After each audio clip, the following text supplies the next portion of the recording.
Bom, na nossa aula de geometria plana de hoje, a gente vai trabalhar círculos e assemelhados. Bom, eu vou começar definindo alguns nomes com vocês que são importantes, até mesmo para que a gente consiga entender depois os enunciados dos exercícios e as demonstrações, explicações e fórmulas que vão ser apresentadas aqui. Então, aqui a gente tem uma legenda de cores. O raio do círculo, a linha verde. Raio é definido como o segmento de reta que liga o centro de um círculo até qualquer ponto da circunferência. E aqui eu acho que vale a pena já esclarecer esses nomes aí, esses termos, que embora eles sejam do conhecimento de uma boa parte de vocês, às vezes há uma certa confusão. Círculo é a figura toda. Círculo é a forma geométrica. O contorno de um círculo se chama circunferência.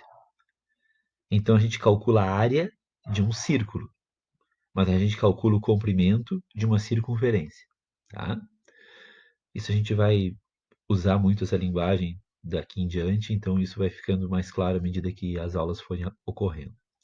O raio, portanto, a medida do centro até um ponto qualquer da circunferência. O diâmetro é uma linha que liga dois pontos da circunferência e obrigatoriamente passa pelo centro, a linha laranja. Observem que ela vai ter, claro, o dobro da medida do raio. Corda é qualquer linha que liga um ponto ao outro da circunferência. O diâmetro não deixa de ser uma corda. Aliás, o diâmetro é a maior das cordas. A linha vermelha ali representa um outro exemplo de corda. Arco é um pedaço da circunferência. A linha magenta representa um arco da circunferência. Na realidade, a linha azul também é um arco da circunferência.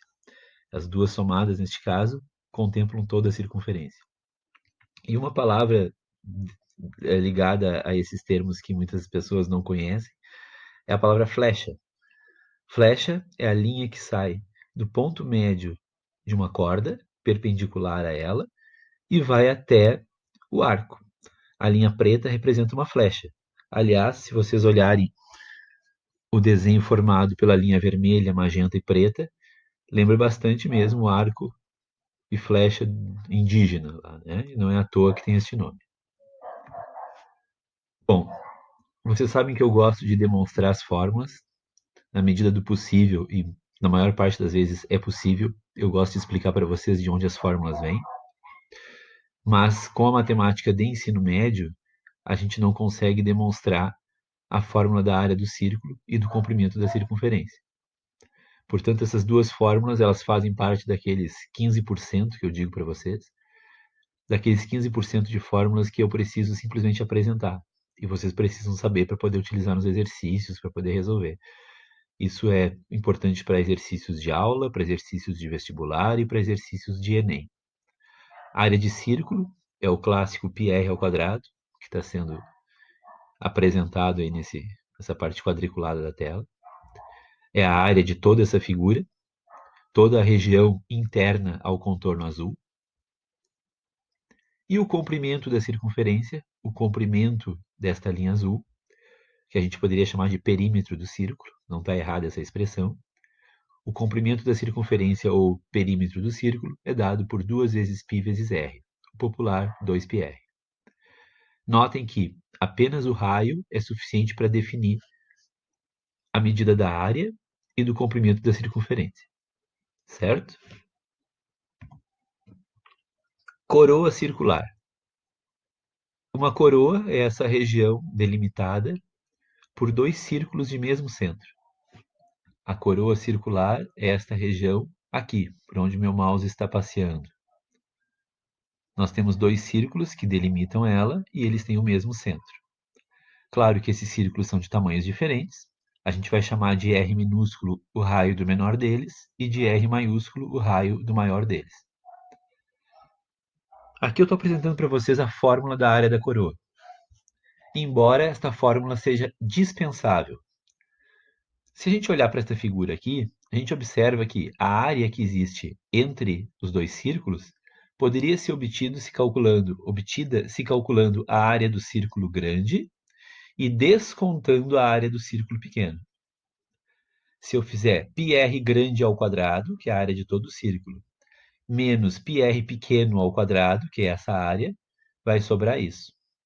Dizendo de uma outra forma, a área do círculo grande menos a área do círculo pequeno dá a área da coroa. Quando a gente coloca o π em evidência, a gente obtém esta fórmula. Então, ela é uma fórmula relativamente fácil de se entender a partir do momento que eu já sei o cálculo da área de um círculo. Setor circular. A expressão que eu mais ouço em sala de aula quando eu desenho um setor circular é, abre aspas, uma fatia de pizza, fecha aspas. Eu acho que é a melhor maneira mesmo da gente descrever a figura setor circular. Um setor, claro, precisa de duas coisas para ser definido. Precisa do raio do círculo original, do círculo que deu origem a este setor, o raio da pizza, digamos assim, e precisa deste ângulo alfa aqui. Este alfa vai ser alguma coisa maior do que zero e limitado a 360, porque uma vez que eu chego em 360, meu setor já é do círculo inteiro. Já nem faz muito sentido a gente se referir a um setor. Então seria maior do que zero, o alfa, e obrigatoriamente menor do que 360 graus. A compreensão da fórmula da área do setor também é bastante simples. Observem, πr ao quadrado, esta parte da fórmula, é a área de todo o círculo. Alfa sobre 360 representa a fração do círculo inteiro que está nessa parte. Alfa sobre 360 é quanto do círculo está contemplado dentro do setor. Pois bem, se eu tenho a área do círculo inteiro e sei a fração dele que está no setor, quando eu multiplicar esta fração pela área do círculo, eu tenho justamente a área desta figura geométrica aqui. Daria para fazer uma regra de 3 também. A gente poderia calcular a área do círculo inteiro e dizer assim, aquele valor está para 360, assim como x estará para o ângulo alfa, que em princípio nós conheceríamos.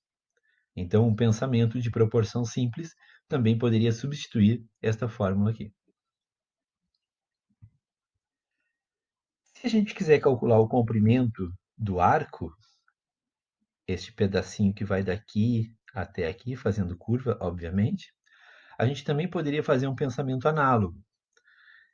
Observem que 2πr é o comprimento de toda a circunferência. Se eu colocasse o 2πr vezes alfa sobre 360, eu teria o mesmo raciocínio do que foi usado para a área. Se eu simplificar o 2, que haveria aqui em cima, com o 360 que haveria aqui embaixo, nós obtemos esta fórmula.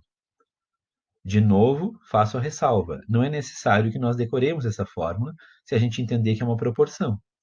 A gente pode calcular a área o comprimento da circunferência de toda a figura, dizer que isso está para 360 e dizer que este comprimento, que eu estou chamando de CARC aqui, está para o ângulo alfa que for dado. Ou seja, uma regra de 3 permite substituir o conhecimento desta e desta forma. Eu estou apresentando das duas maneiras porque eu conheço, né, o meu público e sei que algumas pessoas preferem o encaminhamento de compreensão e tem algumas pessoas que se sentem mais seguras as pessoas, né, se sentem mais seguras a partir do momento que tem uma fórmula. Tá? Mas é importante que vocês procurem, mesmo quem prefere as fórmulas, procurem aos poucos irem direcionando e canalizando assim uma atenção, uma compreensão maior das coisas. Ok? Setor de coroa. É uma mistura das últimas duas figuras geométricas aqui apresentadas. Observem que coroa é essa região toda. Setor é esta fatia. Se a gente sobrepuser o setor sobre a coroa, a parte que é comum às duas figuras é essa aqui. Ou seja, onde está esse contorno mais espesso azul, eu tenho a figura chamada setor de coroa. Como se calcula essa área? Notem que é também uma mistura das duas últimas que a gente viu. Se π, que multiplica r maiúsculo ao quadrado menos r minúsculo ao quadrado, dá a área de toda a coroa, fazendo isso multiplicado pela fração alfa sobre 360 vai dar só a parte que está dentro do setor. Então, aqui está a ideia de setor, alfa sobre 360, e aqui está a ideia de coroa, π que multiplica r grande ao quadrado menos r pequeno ao quadrado. Pessoal, a parte de círculos que eu queria apresentar para vocês era essa. A partir de agora, a ideia seria vocês tentarem rever este vídeo, tomando nota no caderno de vocês de tudo que aqui foi visto.